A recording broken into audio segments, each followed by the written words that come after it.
Daniel, how are you? Very well, Zini. Thank you very much. And indeed, very happy to be here indeed. It's my first visit to Lagos and it's quite an adventure.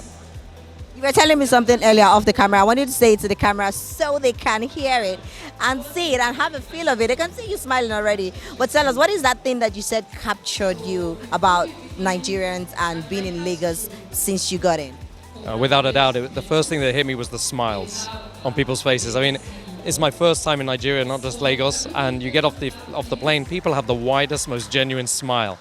And that means that you put it in your own words, they live the moment. Doesn't matter whether they're having a difficult time, difficult day, difficult year, but the smile is so genuine, and the welcome that I feel as a foreigner coming in was wonderful, and that really stays with me and will stay with me, and definitely will welcome me back in for many future visits, I hope. Well, I think that's a plus for us, and that is a step in the right direction. Seeing as you're an investor coming into the African market and having a positive outlook already to the people you would be, having dealings with and all of that. But tell us, what is that thing you're looking out for in the African market, and what is that very vital factor that you are considering stepping into the African market right now? So look, the African market, on the face of it, has been interesting to investors in the gaming community for many, many years. Everyone's been talking about the increases in the internet, mobile penetration, all the usual stuff. I don't need to go over it again. But I've been a passive viewer for the last few years, having worked in many different jurisdictions, and now I'm starting to take an active interest because I think that the time is right for a number of areas sort of combining. There are some certain nuances, and I'm still learning, obviously. I'm still at the beginning of my journey in Africa.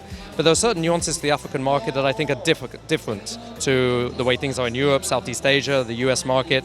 I see the strength, and a lot of people will disagree with me, and I'll explain my personal perspective is, I think that being on the ground here is absolutely critical, having a presence here and knowing your market. And there are certain operators that do that well, and the vast majority, I think, don't. They sort of sit outside, they think they can access the African market, take advantage of the huge population there is here. It's not enough. You have to know your market in every sense.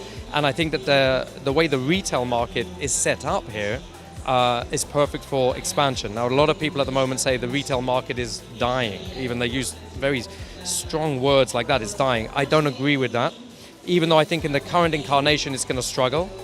But if you go in and explore how the retail market works in this country, I think it's the perfect complement to an online platform. So if you're a foreign platform or an African platform, having the leverage that the local presence of a retail store can give you, and then leveraging off advances that are definitely going to come. And we talked about the technological advances already there. We're still a long way. Infrastructure has to improve. Mobile money, I think, is going to change the way people work on the retail market, so that we can understand those customers better rather than the more anonymized way of betting that goes on at the moment. I think that's the big disruption that I'm looking for in the next 3 years that will take retail back to the forefront. And of course, if we increase infrastructure, people can watch the live games, you get more content around it, and we can build more of a community and an experience around the betting, and it's not just placing a bet. People talk about, oh, online is great, I can sit in my office, I can just place a bet. But I think Africans like to watch the game together and experience the sport together. And it's when we tap into our passion, that's when you get more engaged. Okay, let me ask you a question based off how you started this conversation. It's so interesting. I've learned a lot from your perspective because you're looking into. No, not really, because you're looking into the African market, and you have all of this insight and all of this knowledge coming from where you're coming from and how the market is where you're coming from. But you said something earlier in this conversation. You said the importance of having that on ground, investigation or findings, knowing your market in person, on ground, not judging from what you're seeing outside or what you've heard people say or what you're seeing online, but touching your foot on ground and experiencing that. That brings me to this question of having summits like this, how important it is creating an avenue for people like you, investors, to come in. What do you think about summits like SBWA? Oh, this has been crucial for me, and it's only been 1.5 days old so far. But even the few conversations that I've been able to have in the last day and a half have been a learning curve. You can read as much as you want, you can watch interviews as much as you want. When you talk to people one-on-one about their experiences in the market, that's when you learn. I learned so much from my discussions yesterday about the issues around taxation. And even that's small, it's a massive issue. can make or break a platform. And if they don't understand that issue around taxation and how to tackle with it, how to deal with the regulators in a positive way, then there's no point even coming to this market. You will fail. And so I learned about taxation. I learned about the way the retail works in a way that I hadn't experienced myself. I went in deliberately to a couple of retail shops yesterday. I felt like I stood out quite a long way. I stuck out like a sore thumb, but I managed to experience the process. And user journey is really important to understand. What people need to do, they have to go and get their cash, they go and pay for the bet, they get assisted by an agent. I understood the process and I understood how much room there is for innovation here and development to really take that a long way forward. So the conferences like this are fantastic. And of course, if you go out there and network and talk to a lot of people, you will get a huge amount of information you will never get online. Okay, before I let you go, let me ask you this last question. What do you think you have seen so far that would be some challenging factors for new investors coming into the African market? Where do I start? There are a number. But I think I'll say that in some ways, some of the markets in Africa are very saturated.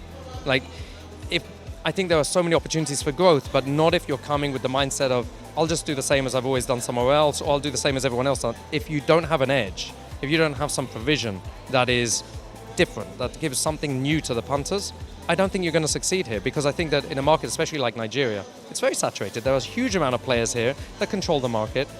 You've got to bring something new if you want to succeed. And if you bring something new, something innovative, some new way of working, a different type of retail store, some more intuitive product on your online, I talk about it a lot. The whole process of placing a bet is still so arduous. I have to click about 8 times before I place a bet.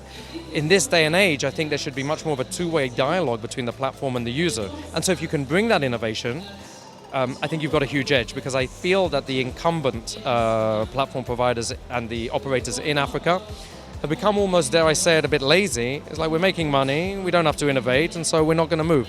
And that offers an opportunity. Now, challenges when you've got that, let's say you've got that edge, which is critical, then the challenges are around understanding the regulation, the licensing.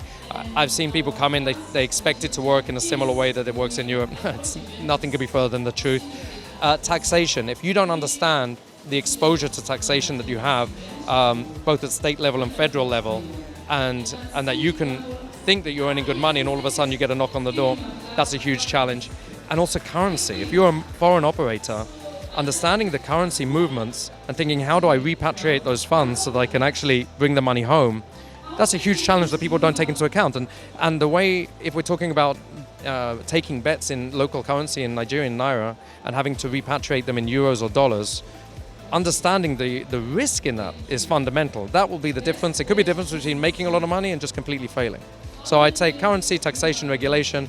If you don't understand the ins and outs of those, don't even start. And you'd be well advised to have people on the ground working for you, with you, that really understand and have that experience. If not, you're going to find too many surprises that will break the business. Well, thank you so much, Bernard. This has been a very insightful interview. I've learned a lot. Thank you for sharing your wealth of knowledge. And I'm looking forward to having you here in the African market. I'm looking forward to coming back as well. Thank you so much. Thank you so much. Thank you. This is Inside Gaming Africa, and I am Zini Ike.